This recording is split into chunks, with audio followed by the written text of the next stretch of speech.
That's funny as shit, man. But how you been? Shit, top of the morning. Top of the morning. I ain't gonna date it. Yeah, it's morning. Yes. Yeah, the Kendrick John. The top of the morning, top of the morning, top of the morning. Hold on. Let's get this shit. You said it again and I didn't get it. I thought you were saying that. You know how I feel, son. I thought, yeah, I was like, what are you trying to echo with him to me? That's what he said. Taco the moment. That's what he said. He said, top of the morning, top of the morning, top of the morning. Oh, top dog. That's it. Let's get this shit. Let's get this shit. Let's top of the morning, top of the morning, top of the morning, top of the morning, top of the morning, top of the morning, top of the morning. Hold on. Let's get this shit. Let's get this shit. Let's get this shit. Let's top of the morning, top of the morning. Snap it. Let's stop for this shit get flagged. Yeah, I was gonna say, cancel your whole episode. 2 hours, you don't get anything. Top dog gonna sue us. Let's get this shit. Shit. Now, if anything, it's funny that you played him too, because I remember when that Andre verse had come out. Part of me was just like, as somebody who does the same art style, I was feeling like underestimated in a way. I was just like, oh man, I gotta put in some work now. They playing with me. Put on. Yeah, man. But like, that drove me to thinking, like, were you ever in a position where you felt underestimated in your space? Maybe not as far as like creatively, but probably. I don't know, like, and this and other it's shit. It's not a bad thing either. I'm talking about like a fire under ass. Gives you something to prove. Oh, I mean, what comes to my head was this one time in Door to Door, towards the end. But I was kind of like having this like rough weeks, not really performing like that. Yeah. And one of the other dudes in the office was telling Jose and Aaron like, oh, you know, did Kobe fall off? You know what I mean? Like, he ain't really doing what he used to do. He's, you know, he used to run the office. All this type of shit, right? So I got word of said words. And I was like, hold on, let's get this shit. Boy, I went out to that field, boy.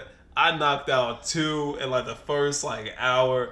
I called Jose. No, I either called Jose or Aaron. Either way, I was like, these niggas trying to say I fell off. I was going crazy, son.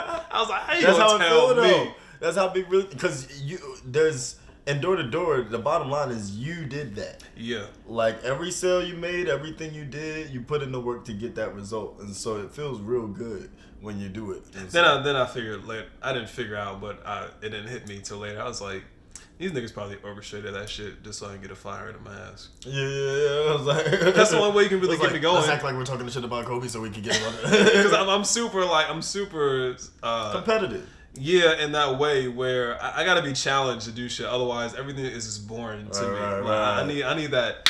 I need somebody to doubt you. Yeah, like fight back with me, argue with me. You know what I mean? Do something, because then I'm gonna really have to show you. I got this. Like, I love a good competition. Like, it just, you know what I mean? That shit gets me fucking going. It's a good feeling. That's why I was like playing you in Naruto. Oh yeah, no. Naruto though is not as bad as say a Brawl or something like. Well, any video game where I gotta be competitive, like a Switch, just like. I only realized that Naruto was easier for me to play. I haven't played games in a long time, but it was easier for me to play because I just knew it better, or I felt like I was better at it, so I had a chance to compete. Like say a Brawl and stuff, especially the newest one on this new console. I forget what it's called. However, Switch. There it is.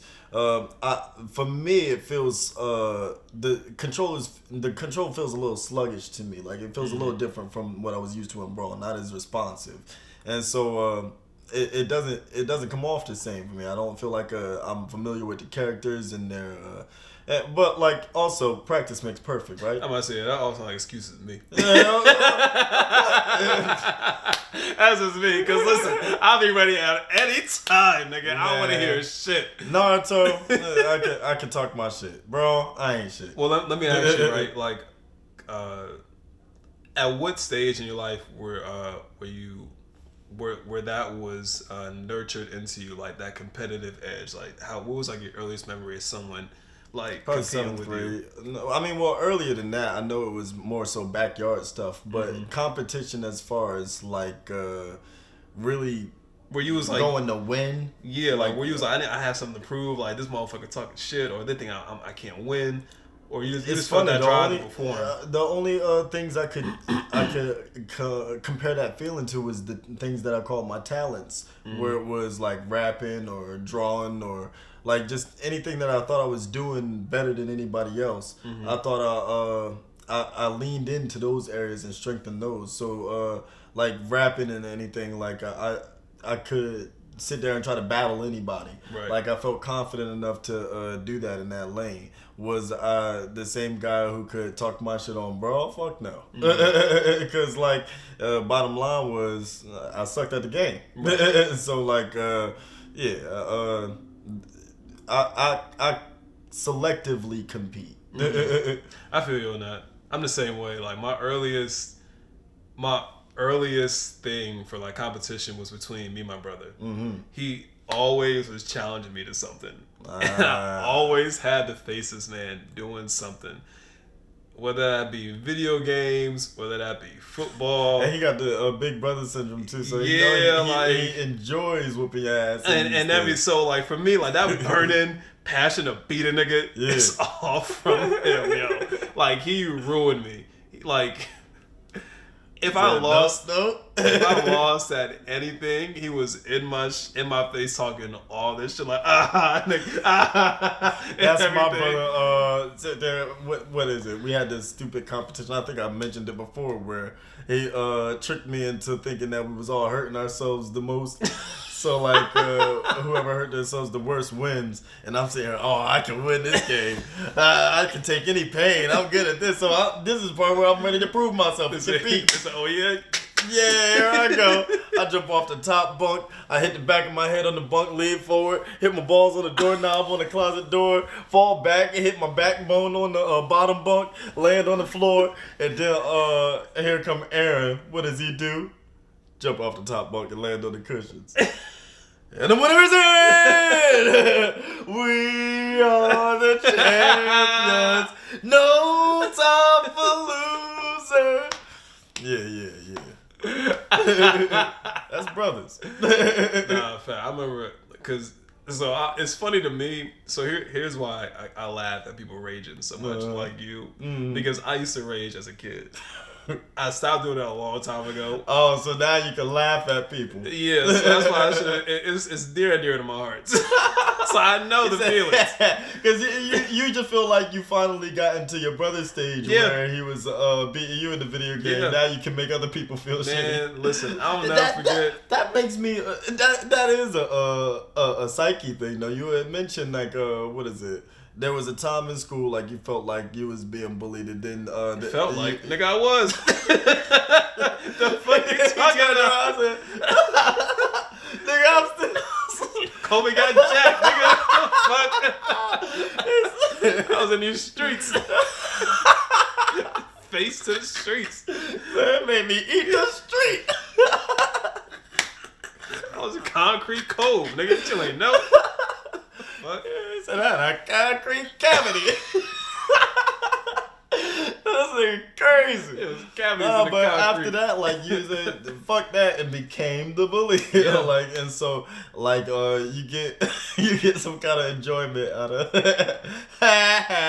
listen, the worst, because he'll beat me in everything, like for all my childhood, and it was 2 occasions where I'll never forget this shit. The first one is when I first got Mario and Sonic at the Olympic Games. I love that game.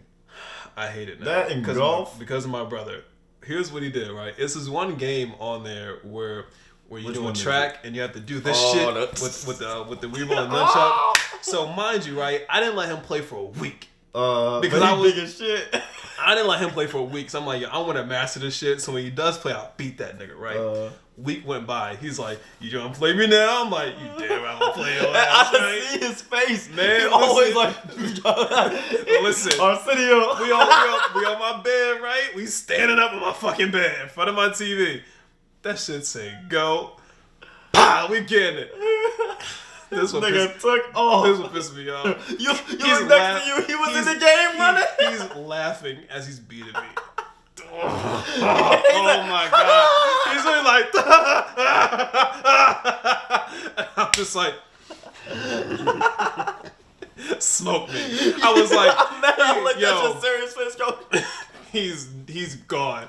He's cracking out. I'm like, get out, get the fuck out, nigga. I was so mad, yo. Like times like that. This nigga. And Wii Sports Boxing. Cause I don't remember. I don't remember that shit in the game when you got hit and went in slow motion. Every time he hit me, it was like. I was like, stop! They made sure you saw yourself getting Man, my little me self, they knocking my He soul said he out. was beating me up. Yo, Beating me ass. This nigga's are Irish. Yo, I hated this He man. said if yo. he dies, he dies. He was whipping my ass. He turned into Pusha. Christian said, if he cries, he cries. The punches.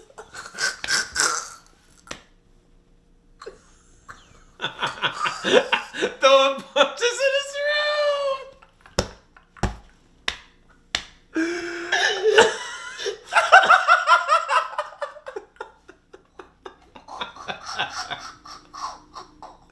Dog, I hated him for so long, beating me in everything. He cries.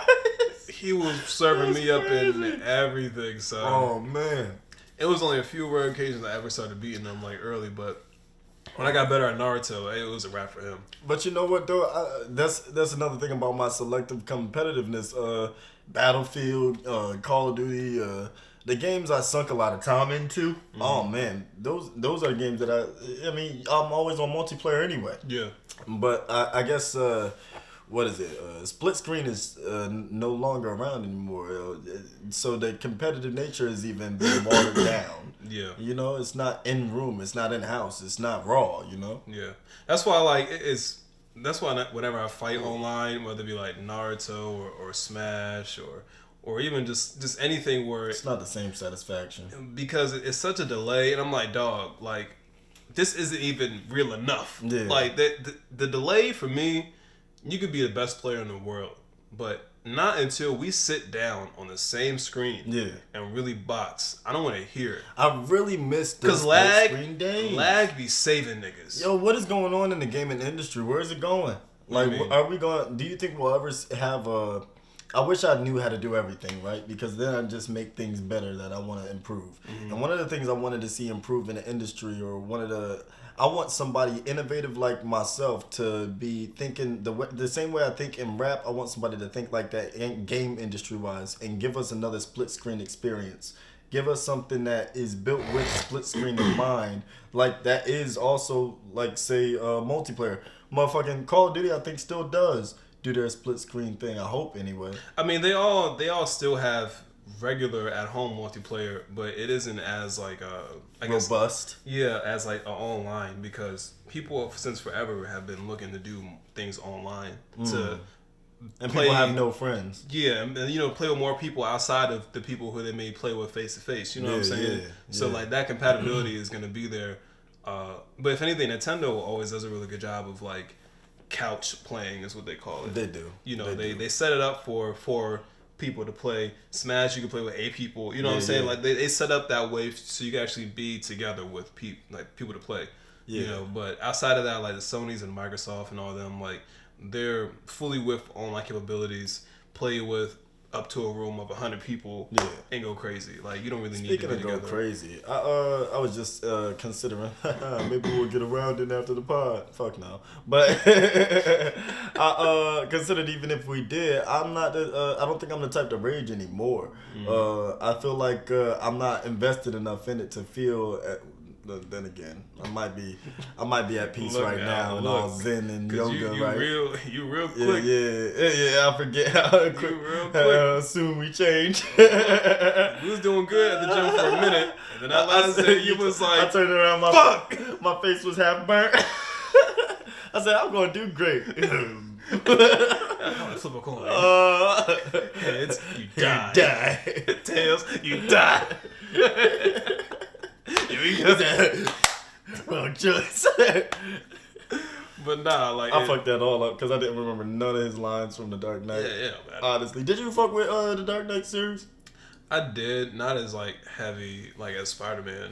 I was a bigger SpiderMan fan. You're talking about Tobey Maguire's Spider-Man? Yeah, okay, then you on point. That was my nigga, man. Like, I was mad at every other Spider-Man after that. I had a book bag, goddamn. Proudly too, like I was feeling good. You should have seen that bullshit ass picture that I got that I think I posted on my story. But I was like a little kid, and it was like those picture things. You remember what I'm talking about? No, I thought about another picture, but go ahead. I wonder what you thought about. No, go ahead. I'm gonna tell you. Well, I was doing like that. I didn't see it. I was doing like what? You know what it looked like? What'd that. you do? You do it. I didn't see it. I didn't see it. Run it back. I was doing the Spider-Man like in the picture, but I look just like this. Is the scary thing? Like I was like 7. I got an old face. I just had to grow into it. Nah, the picture I'm talking about. You was in the mirror with your hood up, and you said. I swear I was the shit too. My nigga wanted to be horrid so bad. That's it. Nigga, they should have crossed me out. He said that was an X Factor. He said exactly. Yo, that picture. That was the nuttiest shit I saw. And the phone had the nerve to be in the other hand too, because the flip. Right. That's That it. nigga said flop. And held it with a middle finger. That's it. Nigga really thought that reminds me. I used to do some stupid ass edits to my fucking pictures. Oh my god, I used to see him. Oh my god. Man, I thought them shits was so hard too. I was just like, man, mine are better. And I had the shittiest ones too. I turned around, I got the chip tooth. I said, I just swore I had them jaws on lock and key. I used to edit my shit like this, so it would just be so crazy, like this totally away from the original picture. Like, yeah, I remember the way I used to have to smile because I had a chipped tooth still without the cap in it. So, and all my pictures look like the sloth from Ice Age. Oh, Sid. yeah, I was looking crazy out here. Crazy out here. But if I wanna get into something, I said, I do wanna get into something. yes, right? yes. So usually what I like to do is if I have to make conversation with somebody, I'll ask what they like to do, me in their free time, right? Some things that they might enjoy. Mm-hmm. Someone recently told me that they're a foodie, right? And immediately I was triggered because whenever I see the word foodie in a girl's bio or anything, I'm just like, what it reminds you of the word dookie? no, just bitch, you're fat. All women like food. Just because you go to a few different restaurants does not make you a foodie. Just because you like sushi, Right? Does Does not a foodie. You booty. Like I hate that So word. I'm Gucci. Like, I hate when it's I'm kind of a foodie. It's like, shut up. Just say you like to eat. Give me Gucci. He said, I'm a Gucci. Call me Coochie Man. Oh, yo, and this is stupid too, but there was this bull at school named Ramadan, and the bull in the class going to call this nigga Ramaduki. I remember that was your and favorite I only shit. said that because we was just making the Ram Jones, and if I said Ramaduki, they would. Yeah. You always found that more funny than I did. Yeah, I realized. Because I didn't know that nigga. Yeah, It was funnier. If you'd have seen him, I would have seen him. you know that. You know exactly. I'm like, that nigga look like some dude. man. Alright, so look. I said, oh, you shit on yourself, right? Man, not Happens to me. the best of us. Not me. What happened? So we go to the movies, right? And I'm gonna get into the movie later. We're in the movies, all the way to the back row, right? So these gentlemen sit next to me on my side on empty seats. Man, the one dude who sat next to me smelled like some hot booty, nigga. Oh my god, straight musty. Did he smell like Terrible. El Terrible. Oh Lord, what do you smell like? Giraffe ass and lion dick. Zebra ass and lion dick.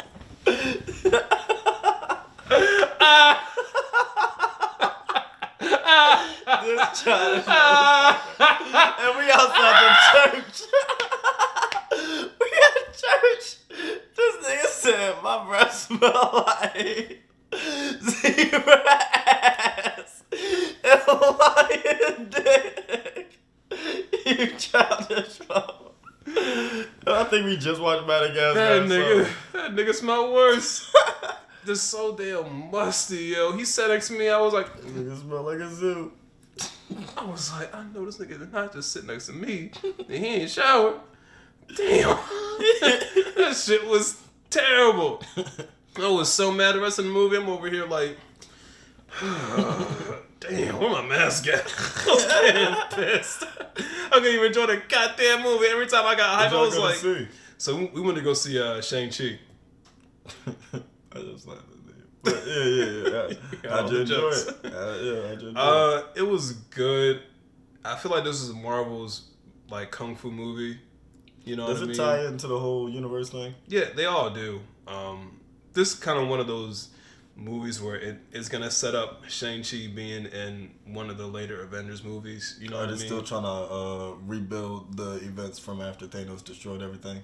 Well, yeah, those ramifications are still there. You know what I mean? That's why, like, the movie, which I'm more excited for, The Eternals, is gonna come out later on.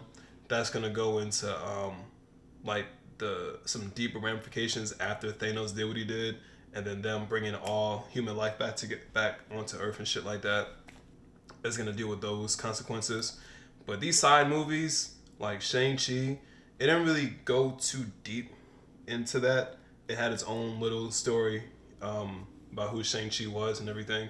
But it was good. It was really good. Yeah, a good date movie. Yeah, it was one of those. One of the scenes immediately reminded me of Rush Hour 2, and I knew they had to take an inspiration from it because they was fighting on the bamboo scaffolding and whatnot, and I was like, nigga, Jackie did that. Yeah. and then she was like, how you know? I'm like, bitch, how do I know? Like, how don't you know? Right. I was like, man, watch this shit. I pulled it up. I was like, look. Like, did you see Rush Hour 2? Crazy ass. That was perfect. But that movie, it was really good. You know what I mean? It was one of those ones where it just set up everything. Well, it set up things for the future to come. You don't have to see it. Yeah. You know what I mean? But, you know, it was good. If anything, I'm waiting for a new SpiderMan movie because that shit gonna be lit. I like it. I need to get out more myself. Think about like how long it's been since I've even seen the film and shit, and just going skating, bowling, anything really. And you don't really have to when you're like, you don't have to do anything. Yeah. You know, and nobody's forcing you to go out and have fun and do anything.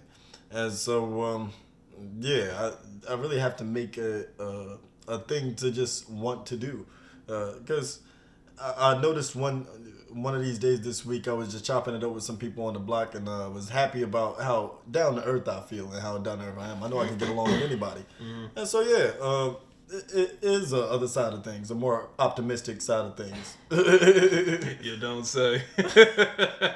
We're a work in progress. What I say, man? Like, shit, man. What you want me to do? But now you're right. Like it's always more fun shit to do. You know what I mean? And that's kind of where my head has been going more and more recently. Is just trying to just have more fun.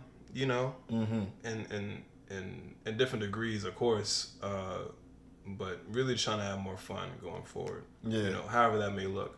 Life has felt real free flowing for me lately. Like, motherfucking, I feel in alignment. Like everything I'm doing is right. I'm in the right place at the right time type shit.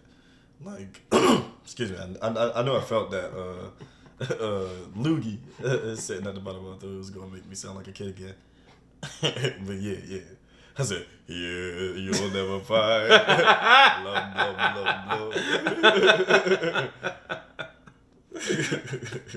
But nah, you're right. You're definitely right. one of the topics I wanted to get into in terms of that was about like change. Mm-hmm. Like, what does it actually mean to change? Well, in regards to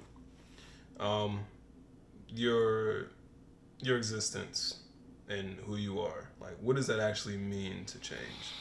If we can get a little philosophical. Yeah, that could be very layered. That sounds like a very layered answer. Cause shit, man, I've changed. It's synonyms, right? Change, reinvent, grow. It's all the same, ain't it? Mm-hmm. It's perspective, I guess. Just like good and bad, It's depending on who's talking, it's gonna change. So, change. What I may see as growth for you may seem like change to a person who doesn't like it. Mm-hmm.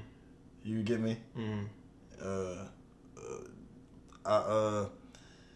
That's why I'm learning that. Like, my sister gave me some advice, and I've mentioned it before, of just like, you gotta get a life, man.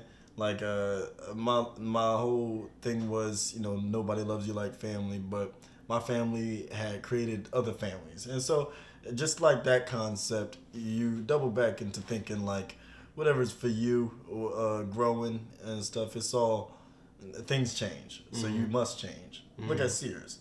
Yeah. Shit. Have you felt like you've been facing changes lately that are uncomfortable? Nah. I was just thinking this on a deeper level. Like, what does it actually mean to change, grow, develop, and everything? Because you don't want to feel like you're getting away from the right version of yourself. Well, like you said, that's subjective. Like, what do I know to be the right version of me? You know what I mean? How can I say that for sure if my life just keeps evolving and changing in different ways? Right. I was contemplating on a deeper level of, and we touched on it briefly. I don't know if we touched on the pod or after, but how we're just ourselves as bigger kids. Mm-hmm. The kids we're still that. Yeah. We just know a little bit more. We've done a few different more things. We live life. But we're still those same kids. So when I stopped to think for a second, I only started to get in that headspace of like, I've definitely developed. I've definitely grown to know more about myself. But I can say that I've definitely matured. But change who I am as a person, I don't know if that's the case. I had to type it in while you were speaking just to keep the thought in mind. Yeah. However, I like what you said there. I was noticing, what is it? The note I had taken, what is it? It takes knowing yourself to know the difference between whether you are like, see, I wasn't looking, so I don't know what I spelled there. Between what you're taking, go, self, and has. I see what you mean. You have to know yourself in order to know what's changed. Yeah, there it is. You have to know yourself in order to know whether you've taught yourself this like behavior or and what has actually changed. Mm-hmm. Nobody can really make that difference or make that what's the word? Like when you point out what judging. Well, for lack of a better one, nobody can tell you what that is but you. Yeah, because if I'm using an example, I love love. You know what I mean? I love women. I think relationships and things of that nature are great and they're beautiful. Mm-hmm. But a lot has happened in my life that now has readjusted my feelings towards those things. Yes. I still embrace them and I still think they're beautiful, but for me to interact in those situations like how I used to, I know better for myself now not to do it. Yeah. Or to give myself some more breathing room, or to really analyze someone before I make a decision to be with them, or just anything in that direction. But is that to say that I still don't, like relationships, just because I've been through some things and I'm a little bit more cautious of those? Or is it just you know what I'm saying? Yeah, because like contrastly, what I'm noticing and throughout all of our conversation, one with this relationship portion that you have mentioned, you've lived a lot of your life in that realm. And so to step out of it, it's not only refreshing, but it is fresh. And so savoring that experience and learning how you move in that, it's giving you some time to get to know yourself a lot more in a different, environment. Right. Whereas for myself, like you love, I did not. I love hate. No, but like motherfucking Love hate. But I just I was it was easier to be cool, and so like motherfucking, and that like it reminded me of the competition conversation that we were just having. Even when I kept losing these games, you would see me playing against you all day until I would snap and rage, because I had more of an edge back then to compete until I started getting tired of being angry. And then at that point, I just stopped caring about competing and more so staying in my own lane. And nowadays, I have a lot easier. I'm easier going, because I'm just trying to keep myself from having high blood pressure. Yeah, no, you're right. You know what I'm saying? And so it's just a contrast of what it's like your strong side, your left and your right. You've trained more of your life in the relationship realm, so you're familiar with love, and it's in you. Whereas me, I have to nurture that because I haven't worked on that muscle so much, and it is giving me some positive results in things that I haven't worked on in my whole life. Right. So, like, you're just working on a different arm. Yeah.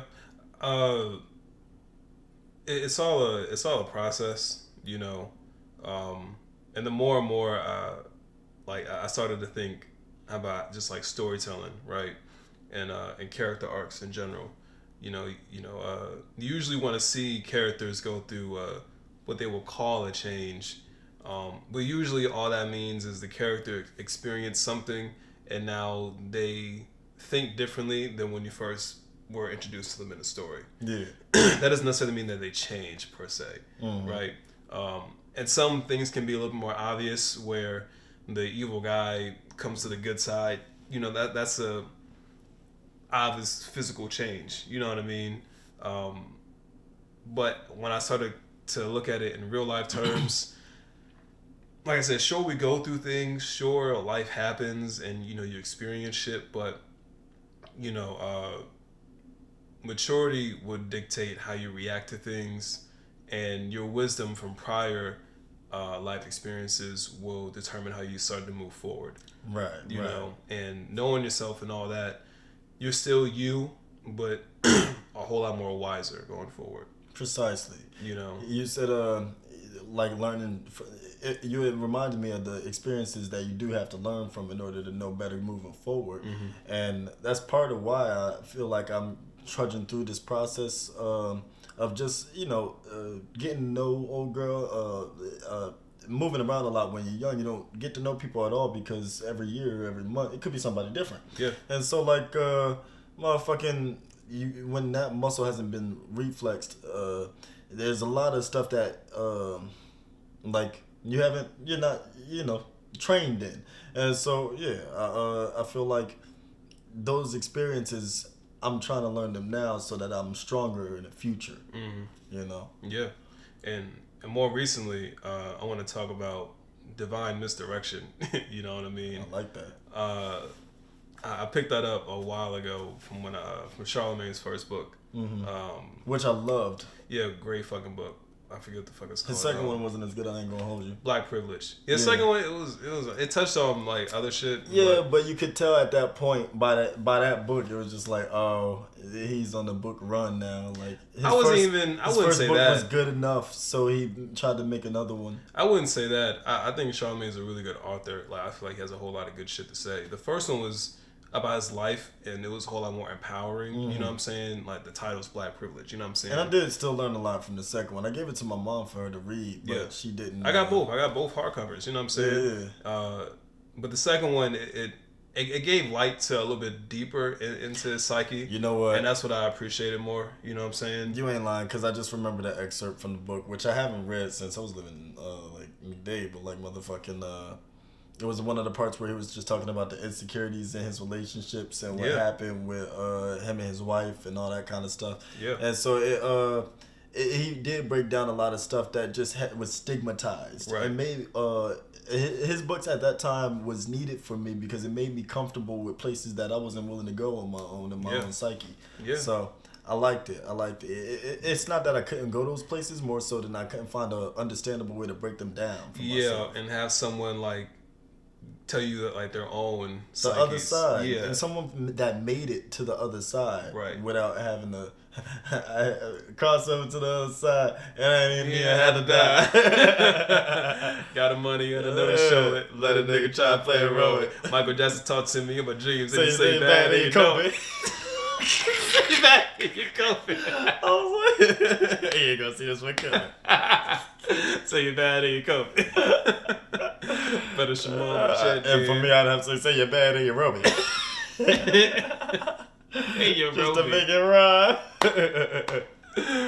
But yeah, like Divine Misdirection, I picked that up from him because he talked about how, you know, he was trying to find like a radio station where he could, you know, thrive at. You know, he got fired from his first 3-4 radio stations before he went on to Wendy Williams and everything like that. You said Williams Wendy. We all know Wendy Wills, you know. But then right as that was going on, you know, he got fired, and then he went up to New York, Breakfast Club, rest history, right? All that to get to that point. Mm-hmm. You know, all his things that he had to learn, whether it be dealing with his baby mom at the time, things going on with his parents, you know, Monk's Corner, himself discovering who he was, you know, just to make it to the Breakfast Club and be the biggest radio show ever. You know, recently, I got fired from my job. You know what I'm saying? But I wasn't. A funny joke too. What?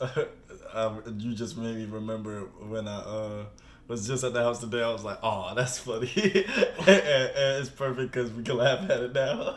But I was like, when like say the seat thing, and I was like, "What does that say on the seat?"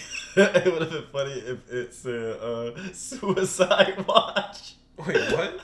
The seat where you were sitting at, and it said evacuation or something. Like there's a seat outside of that building, and you were sitting on it, and it had words on it, and I had asked what those words were. And it said like evacuation or something. Nah, it was a smoking section. Smoking section, yeah. And I was just like, it would have been stupid if that thing said suicide watch. Right there. I just thought of like a parody, like how we used to do our vibes. Yeah. And it's like somebody get fired and they get sent to suicide watch. That's where I was. So I got fired or whatever, and it was. I'm sorry. I said too soon. I'm gonna let it ride. He said it. I didn't. I thought it was funny. It was Robbie. I said, oh. But it's a cancel. But yeah, they got me out of there. You know, but I wasn't as mad as I thought I would be. You know what I mean? I wasn't even like bitter. Like I wasn't hung up over it. You know what I'm saying? Like it was. It's like a feeling of falling forward. Yeah, it was a shock and it was a surprise and it was unexpected. You know what I mean? But of course, every dog has his day. Yeah. You know what I'm saying? He said, I'm a dog. And I have my day. He gonna find his way. I was about to start rapping. Stop being greedy. Keep it real, partner. Give it to the needy. Real to touch it. So don't make me wait. Look around and they're gonna bite you. It's not your play. I was already thinking, I'm politicking with this chicken wondering if I'm a creeper. No, right, bitch, I'm 25th. Thanks a nigga coming through. Like I do. You know, Get my barcode. who she was the thug when I met her, she had a scarf on. 54 11 size. Right. Nah, you know what it is? Yeah, I'm slipping. I can't get out. I'm slipping. Yeah. But look, right? So, baby. I'm done. Listen. But yeah, so in that moment, you know, like after you came and got me, like I was more just annoyed at the fact that I just wasn't more responsible, you know what I mean? Like I knew better and stuff like that. I only had myself to blame, so I was more mad at myself, but like less at the decision of it all. It makes sense. That's when you lean into divine misdirection, though. Right, so I'm getting into that. So later on, you know, after you had dropped me off and went to the gym and shit, I was like, man, what am I to really trip over? You know what I mean? And my mom had reconfirmed it for me just today about how, like, just due to the fact that I have, at least I would consider a close relationship with God, and you know I pray often. I never feel like I have to worry too much about what's happening. Right. You know, because I just always feel like I'm covered in a way. Yeah. So I wasn't tripping, wasn't panicking. You know what I mean? Understood what I had to do, and you know shit was already playing out in my favor. You know, in that same morning where I got fired.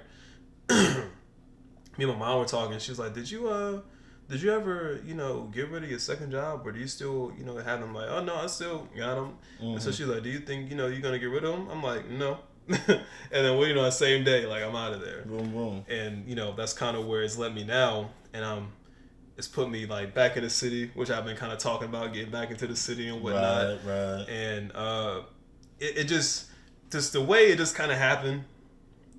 I'm just thinking like, man, you gotta remember that all these things are putting you in place for where you need to start going in. Events. You know, and I can't say where exactly I'll land, but again, I'm confident enough and have a strong enough belief in God to know like this is where it's how it's supposed to be happening.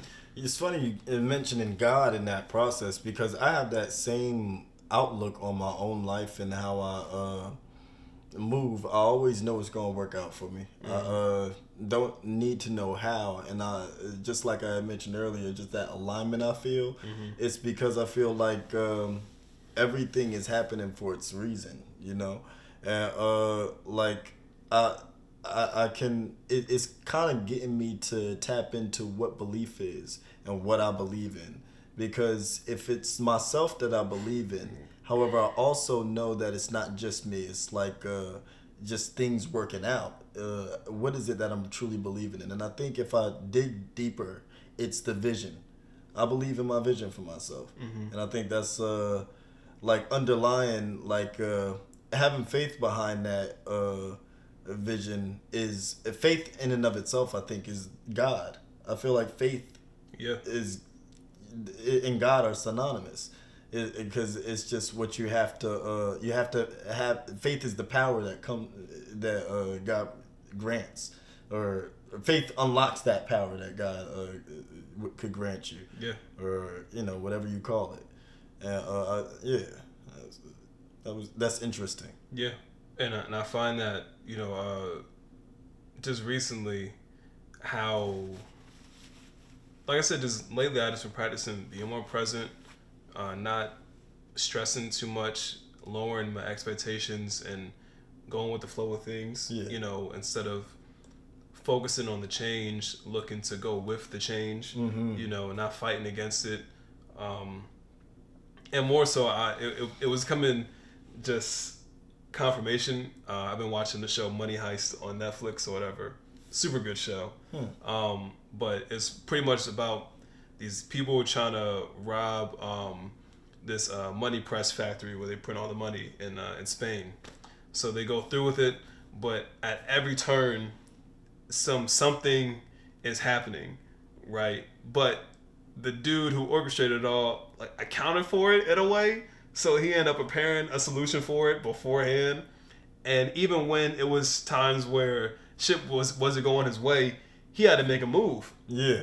So he left his post and had to go make some shit shake, you know what I mean? Yeah. To finagle his way to get the situation back on track, you know? Yeah. And I'm like, and once you do it. yeah, I'm just like, damn, yo, like, boom, that too. You can't be so caught up on the change. You have to then do something differently. Yeah, man. Like when they found the evidence on him, he was like, oh, I gotta burn the car or something. Like he went out, he had to go fucking clean the evidence off, like and that. But that wasn't part of the plan. That's real shit. If he was still caught up, like, oh no, they're gonna find the car. No, nigga, leave. Find the car first. It's the same reason in which when we did have that discussion when after the event had transpired, and of course that's also because I wasn't in your shoes, so I couldn't fully understand the gravity. However, I was calm in knowing that like things were gonna be alright because.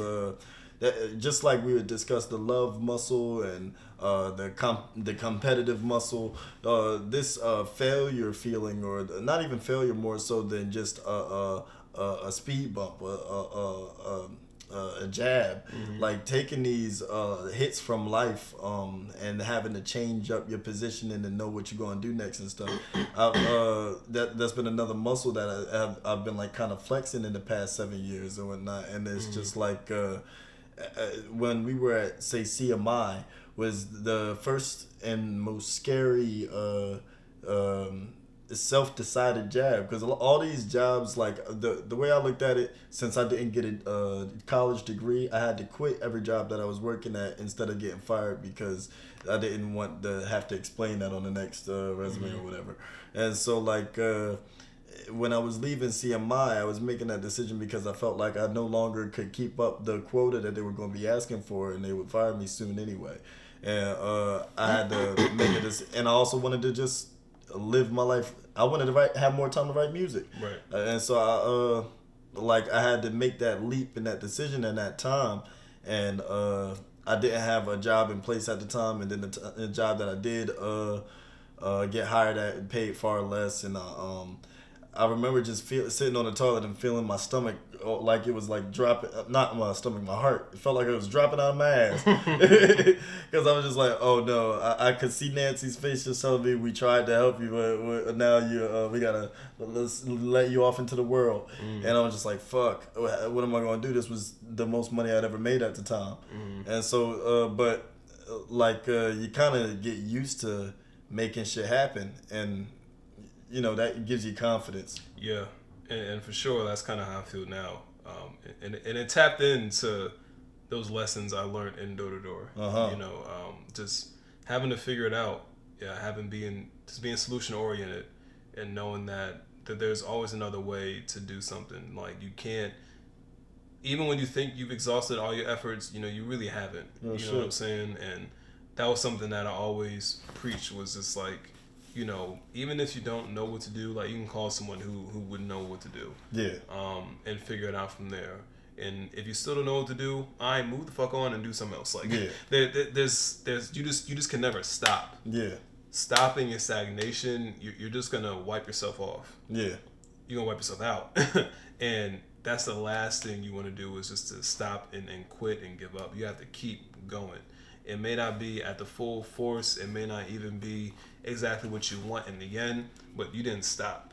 And you know that I always be carrying that thought of there's another way, and a lot of times I try to suggest that on to people, and it's to my detriment because I can't control people. Yeah, no. So you can't, like, when your statement begins with "I want you," this begins "I want," so it's more of a selfish thing that you want, even if it's a good thing that you want for somebody. Right. If they don't want it for themselves, you're pressuring them, you're forcing it on them, and I just I be thinking there's another way, and I be trying to articulate that way that I see in my mind so well, but it's a vision that I can see for a person, and if they don't see it for themselves, that's okay. It's not that I'm wrong or they're wrong.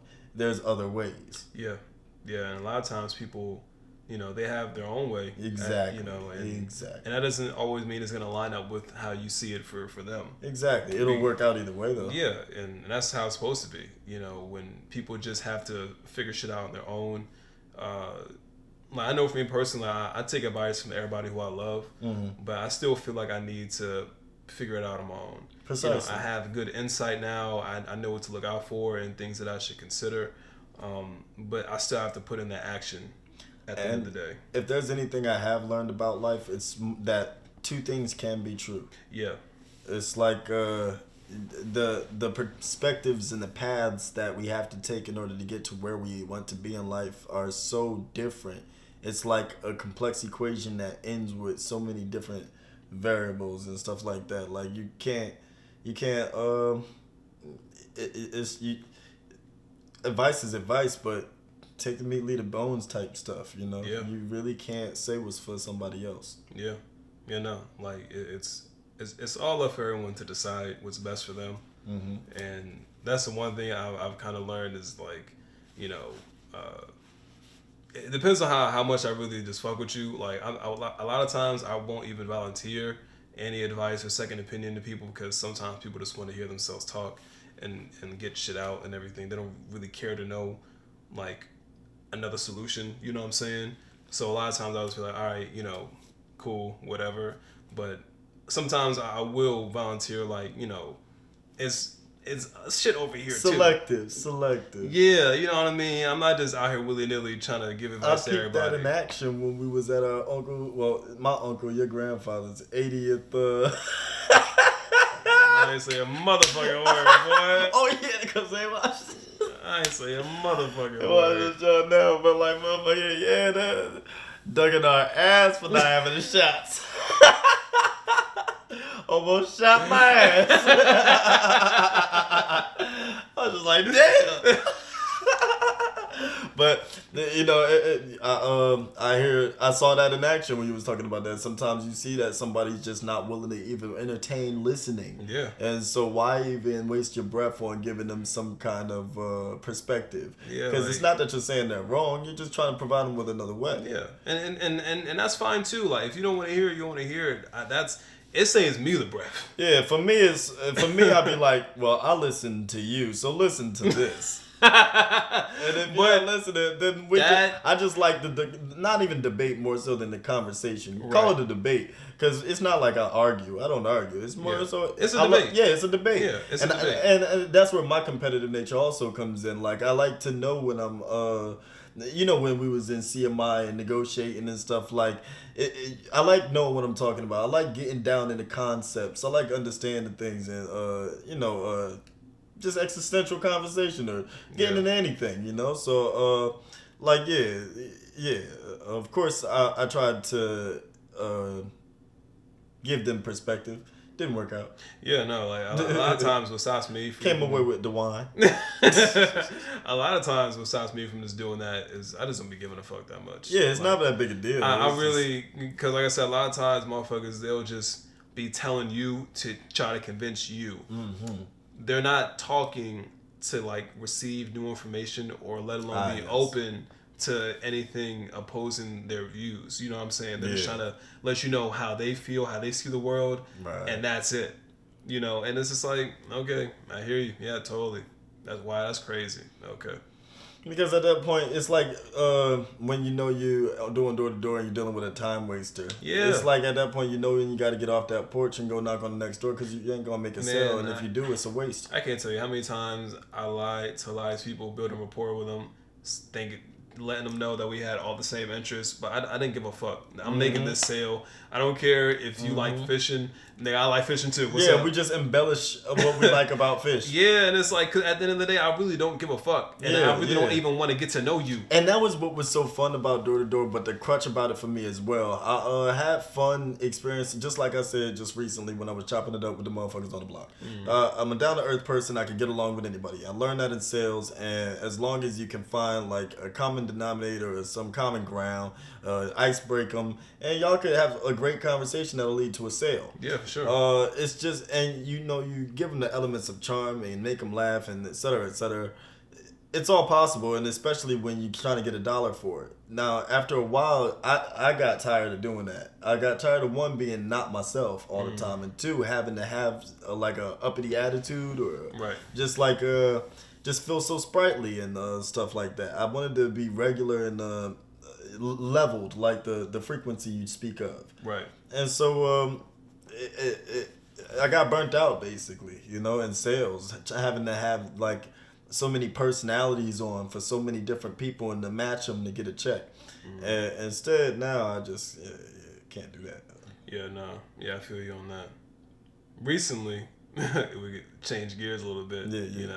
Something a little less serious. So I was watching the 85 South show, and Carlos had this sex educator woman come on there. She brought like all these toys and whatnot, and just talking about this sex and everything like that. And I'm always interested in these kind of conversations because it's sex education. More to learn, more to things to talk about. So one of the things prior to watching this video, someone's like, that's funny when you said sex education in my brain. I was just watching porno the other day. I was like, let me learn what I like today. We can tell you. But prior to me watching this video, someone was telling me, like, nah, you need to like men just like this to hurry up and fuck. Like you need to give women time, at least 30, 40 minutes. I'm like, 30, 40 minutes? What the fuck? Fast forward to this video. Same thing this lady was saying, but she broke it down in a way of like, obviously for women, it's more than just penetration or pleasure that gets them there. It's obviously clitoral stimulation, and that obviously the clit is just tip of the iceberg. The clit surrounds the yada yada, right?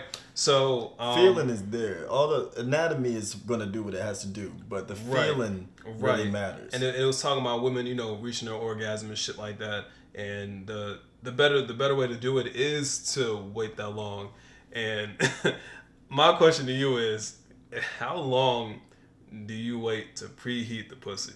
Yo, this is perfect because motherfucking, we gotta preheat the pussy before we dive in. I was just telling you, I was over Shorty crib and she had on that outfit and it was just blowing my mind. I had her sitting on my lap and motherfucking I realized too the difference in really like having an understanding, being there with somebody and more than just it being more than sex. I'm just learning this thing, but like really knowing this woman's body, knowing that she also is like I can have her. Right. Anytime I can grab, I can pull a titty out, I can feel whatever I want, I can do whatever I want to her.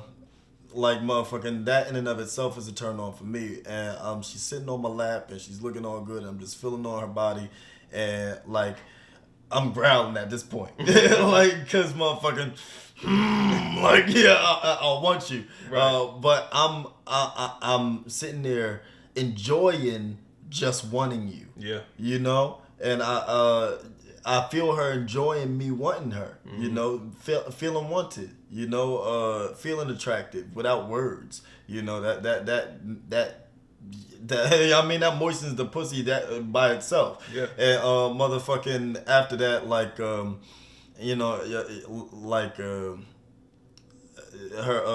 her friend, her girlfriend is like coming down when she chatting it up where she goes back up and I just let her know, all right, it's time to get down. And so she'll let her friend know, we're gonna be in here for like kind of locked door type shit. Yeah, 35 foot. Yeah, type shit. And goddamn, man, we moving into having sex just like motherfucking. I realized that I could be doing the same strokes that you could be doing the same strokes in two scenarios, but in one scenario, this one being that I'm speaking to you and I'm it's not like it's not a voice that anything's put on. This is just raw like what's going on. Like, all right, I'm gonna be real with you. Like me when I'm fucking, I'm a little rougher. Like I call the women bitches. So even though I respect you and I love you, all that kind of good stuff. When we're getting into this bag, like you my bitch, that's how it's going. And motherfucking saying what I want to say and feeling how I want to feel and that stuff matters to the body too. Right. I see the body respond more to that. Like if you were doing the same exact thing but without that, it's not the same. Yeah. You know, the turn on the feeling. You got to make the woman feel like she's sexy. Yeah. And so he preheating the pussy, I'm okay with that. Like it probably won't happen all the time, but like, you know, learning to have more patience in my life, it sounds like it makes sense. And I feel like I'm only down to preheat if it is with a chick like who I actually can have that sort of patience for, and that attraction for. You know what I mean? Like you said, it's that communication, that understanding is already there. Yeah. You know, some of the best sex I had was where me and the woman were just clicking and we're on the same page. The want is, you know, it's mutual and the vibes are going, you know, you're feeling up each other, it's kissing, it's touching, the music going, like it's just everything is just like perfect. There's no outside thoughts, like everything just feels right. You know what I'm saying? And you don't even know how long it's lasted. You're just in your own world almost, you know what I mean? And in those moments I'm just like, like those are the times where I'm willing to play the long game, you know what I mean? Because it's fun in that, it's exciting, it feels good, everything is a whole other sensation, right? And that's kind of, you know, when I sat in that and I thought about it more, I'm like, those are the best times to really just like take your time with it, because even she went on to talk about, the sex education lady was talking about how, you know, even with men we go through different cycles of arousal, you know what I mean? That's why like the initial horniness we feel, sometimes it can be kind of quick, because that's just like the initial arousal. You're not necessarily fully turned on, you know? And then so in between that, you just might go soft. That's because you're now getting to the point of just like, all right, like I do want you, but the arousal has to build back up again. You know what I mean? And that made so much more sense. And I'm just like, I knew it wasn't like... I wasn't fucked up. Yeah, you know? Like, you know the nausea I would talk about, like when... But women don't know how to handle that. They think they see a soft dick. They be like, oh, I'm not cute enough for you. I'll never forget. Try to put you in the spot. Yo, I remember I was smashing this one chick, and I got soft in between. And so she gets up, I use the bathroom and everything. I'm like, all right. So she was like, oh, I guess you're not that attracted to me. And walks off. I'm like... So, bitch, don't you know how much I want you? Right, like, and we already fucked like a dozen times before this, so I'm just like... I mean, I've told you on many occasions how that goes for me. Motherfucking, I realized recently, though, and it's funny you bring that up, because I had a lot more solace in it when I just spoke about how I felt with Miss Lady. That doesn't happen there because that attraction and that arousal is easily there. We know each other's bodies like the back of our hands. I know how to satisfy her, and I know she'll satisfy me. And when I was in the store about to pick up some wraps, I motherfucking had seen this one shorty at the register, booty fat and shit. Like, of course, I'm like, oh, man. Like, but then I said, oh, man. Come to fuck. I mean, man. But like, motherfucker, I realized that I was like, yo,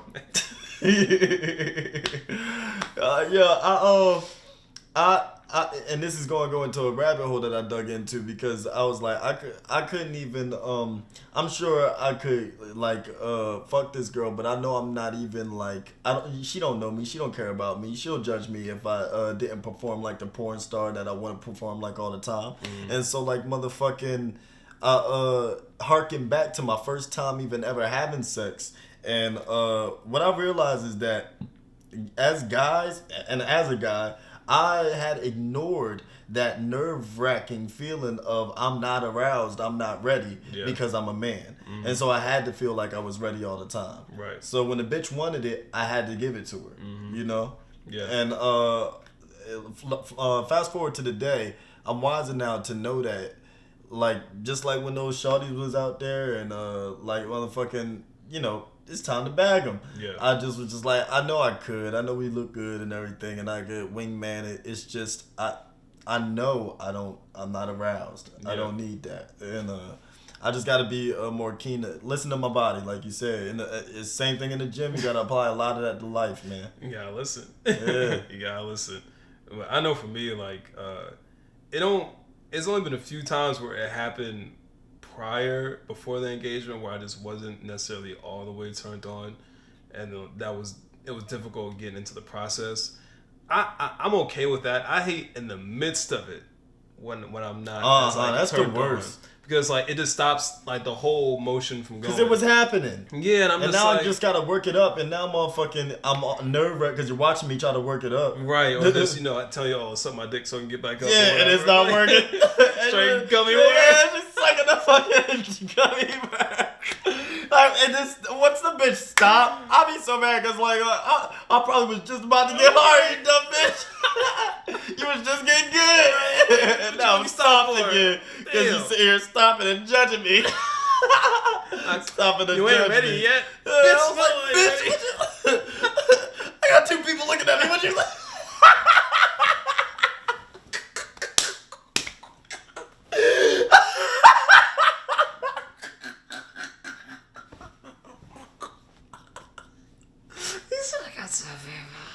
I'm too witty.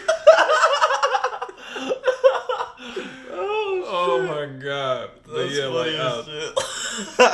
after like hearing that and then seeing all the women like saying you got pre the pussy, damn nigga. My fault. I came out the corner of my lip. You trying to pre my pussy? It get wet. He said. He said. That's it. Let me stop. We just started fucking. Because you know how I said shit go. You just like, I said. We gonna keep saying shit till we doing shit. Until we doing shit. But nah, like. Huh?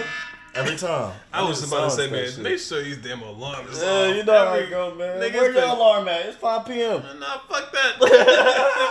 Goddamn 20 episodes. It's dinner time. God, one goddamn alarm. They expect it every time now. But nah, like, I found it very interesting, you know what I mean? Now, of course, I'm not waiting that long if it's just like a bitch on fucking, like, just for the night. Because like, I don't give a... You know what? I don't care. I remember that life, dog. I don't even care about your pleasure that much, bitch. Yeah. Honestly. That really only applies when you actually care about if a woman is going to get there or not. Yeah. When I don't give a fuck about... If I can... Yo, all the trash dick I've given, I've been aware it was going to be trash dick. Yeah. I didn't give a fuck about giving you grade A dick. And you know when I'm pretty sure you can relate to this because obviously we're men, right? You know the difference between 2 types of nuts you will have. Yeah. You have that regular nut that's like, okay, that felt good, I got that out the way, and then that real one where you're just like, I can't even go no more. Yeah. Lord, your dick is sensitive as fuck. Yeah, and it's just like, ain't no more. Like, that's it. I'm done. My dick hurts. Right. Like. No, when my dick hurts, though, I fuck more. True. Yeah. Because, you know, that's the hard. Yeah, that's what you taking it now. Yeah, bitch. And I ain't never coming. Next 2 hours. Clap, bitch. Round of applause. Baby, make that ass clap.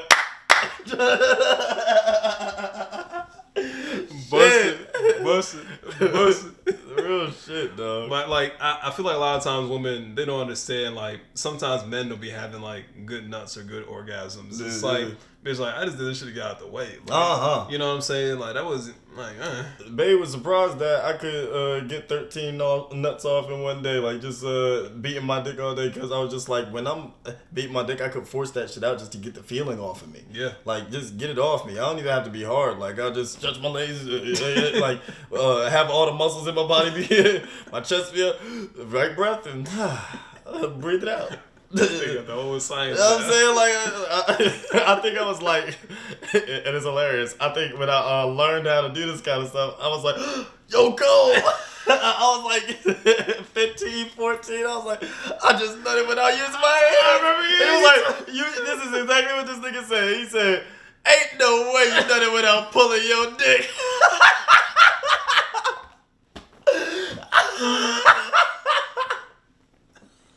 I was like, dog, I swear to God. Pulling your dick. I was like, I swear to God, I'm Professor X with this shit now. I said, no hands. I said, no hands. Oh, hell no. He ain't do that shit with no hands. He said, They got the Casper grip. really? He said, Casper? Casper? Hell no. Oh, hell no. Shit, Oh but my that shit was God. real. What's up about that? I was just like, all right, all you gotta do is constrain all the muscles in your body, and you gotta be laying down. This shit's not gonna hurt. No, it's pleasurable. But what I did notice is that like it fucked up. Getting so used to that is a bad thing. I bet. Yeah, because it fucks up like. Now you're so used to getting a nut off so quick that you don't think about pleasure. It's Right. just about getting the feeling away from you. Right. And so every time I get some new pussy, oh my God, I can't last. Nah, see that's like the determining factor for me. It's only been a few times I had like some bitch like who I was this close. I stick it in. I'm like, oh, you crazy for that one? I said, damn, son. Sometimes Where'd it be you the find moments this? for me, like the scenario in which I find myself in, like. Shit, I remember I was in the office and the old girl just like touched my dick in my pants and I nutted in my pants. It's just because in my pants. It's the scenarios, man. Like sometimes I get turned on. I think when I know I'm not supposed to be doing something, or Right. like that's why I had such a comfort in the lifestyle of trying to take niggas bitches and stuff back in the day. Cause it felt like you're not supposed to be here and you're here. Yeah. Nice. Suck with it. Check. Check. Yeah, man. Do you have anything else you want to get into? Let me see if I knocked them all out. That pretty much got everything I want to. I mean, I got pretty much everything. I could save some of these for later on because we've been going for a good while, and I think these aren't worthy as in comparison to the topics that we have covered today. Don't want to water it down. I mean, we get into whatever. It don't really matter. Just want to get, Right. get one more. Stupid as fuck. I'll let you know. Yeah, I can appreciate that, honestly. I'll let you know. Goddamn. Nah, but I was one more. and we discussed it real quick before when I came in, but I woke up this morning and I had to I had to rush to my door. The door part came first. I had to dash to my roar. You gotta do that. Yeah, this piece of shit. It was bad enough that I forgot that I ordered it, fell asleep, woke up, and I was late to the order. You do that all the time. Yes, I do. Luckily, because I always get hungry late night when I'm hungry and when I got the munchies and I'm sleepy. I wonder how that happened. But luckily the cats didn't get to it. I ordered yummy ass. They be having them motherfucking meatball subs, and they ain't bad. They they bang. Motherfucking one of these hoagies, bean, black bean, which I love with the grilled chicken, or all that good shit with some milk for the cereal and chips just for the sides. Why is it all in one bag? They gave you Bag better have a line of witch in the wardrobe in this bitch. They gave you the corner store plastic black bag. I swear to God, if Harry Potter didn't live in this fucking bag, I was gonna kill somebody. If sure enough, I'll open this cold motherfucker, and it's just milk and chips in this bitch. Now I'm hungry in the motherfucker at this point. It's the next day, and I got milk and chips. Nigga said, make some cereal. What the fuck, dog? And then I go to get my goddamn refund. What they tell me? What? You got too many refunds. We can't give you a refund. What? Can't? Can't? Oh, hell no. I had to reach out to the new customer service. I had to go into a whole new, deeper, darker, talk to somebody, and finally I could explain to them with exclamation points. Nigga, I got nothing that I asked for. I'm hungry. I need all my money back. I need all mine running. And then finally, they did say they could either refund me the credit or send it right back to my original tender. And they incentivized me by saying it would take longer if you ask for the full refund. You might as well get the credit. Nigga, I'll see you in 7 to 10 business days. Give me my $30 back. I want all that. I'm so tired. It's not my fault that y'all fucked up so many times that I gotta keep getting refunds. Yo, facts, because since I moved over here, I've had several different situations where niggas decided to play with me. The one time I ordered from CVS, I got a 12-pack of Dr. Pepper and some Cheetos, right? This bitch who dropped off my order, right? I see the driver GPS. It's here. It's here. Never called, never texted. In the car.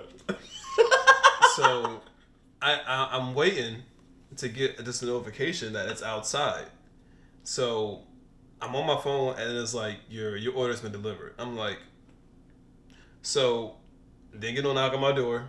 I go outside. I go out. And what do I see outside on the fucking stoop? A 12-pack of Diet Coke. I said, this bitch got me looking like a damn fool. Bitch got me again. I got ass cheeks. I was so mad. I brought that goddamn He said, Diet Coke in. DP. I bought that Diet Coke in. I was like, Dude. have a full refund and 10 extra credits. I was like, man, And then you suck crack my that dick. shit over. He said, I drank that shit anyway. I was not like, bad. You best like- believe I fucked them Doritos and milk up. right? Like, you got no choice. These people, man, they be on That's some terrible. bullshit. That's why I don't tip now. Not at all, ever. I don't care if you did it right. Yeah, I like- got a tip. Get a better job. Nah, I'll be holding grudges. Like, you don't get a tip for the last nigga who fucked up. Yeah. Talk to him. Yeah. You don't get no Okay. tip from me. I'm jaded. How about that? Right. Fuck out of here. Yeah. Just who? Trust who? I said just to. Watch a DoorDash even when I'm in the food. Oh, fuck you. Trying to order food, but they never came through. Oh, fuck you.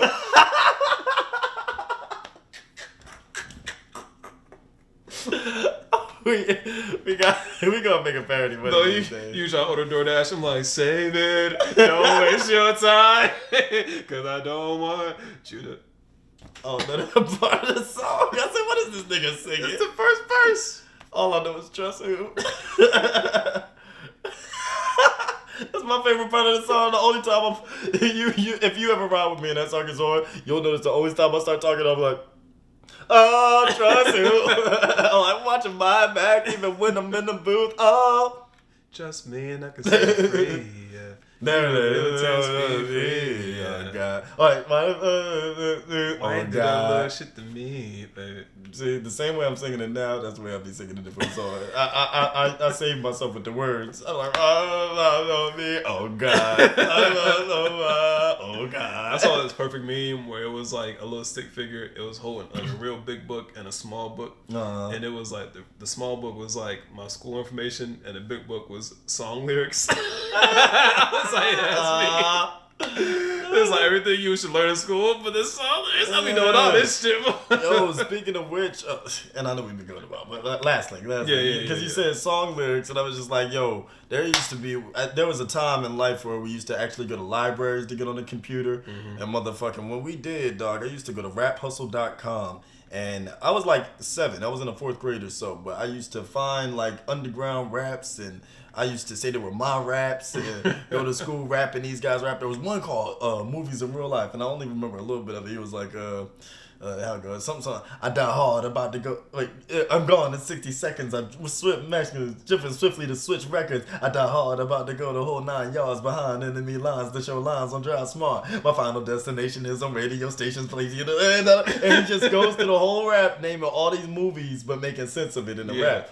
I stole it, and I said it was me. And like motherfucking fast forward a little bit from then until the time I was in like middle school, I was like, yo, I rap now. I always was writing, but like when I claimed that one, it was just better than a lot of the other stuff I had written. And so when I continued to write, I got to a point where I was just like, I gotta get that good, because if I'm not that good, then they'll know that I stole that.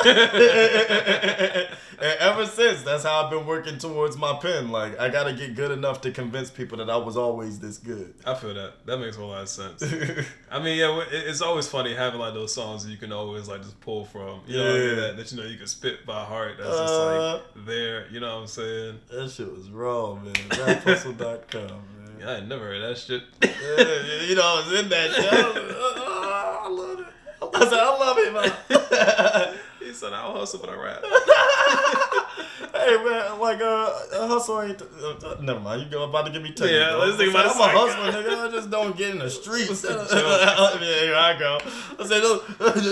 Explaining yourself. Yeah, That's there you go. Prove. Yep. He said, You're you're wrong. wrong. Song about it. He said, debate. I said, oh, compete. He said, watch these words. Niggas are going crazy. I said, my tongue is my sword. Alright, enough I jokes. said, fuck police for the still won't squash the beef. Shut the fuck up, nigga. Cherry birds, nigga. Turn that shit out. Look, I'm a winner. I'm a winner. Keep balling. I said, ain't none of words. I said, this is good. Look, I'm a living recon. This nigga spitting. We out of this, man.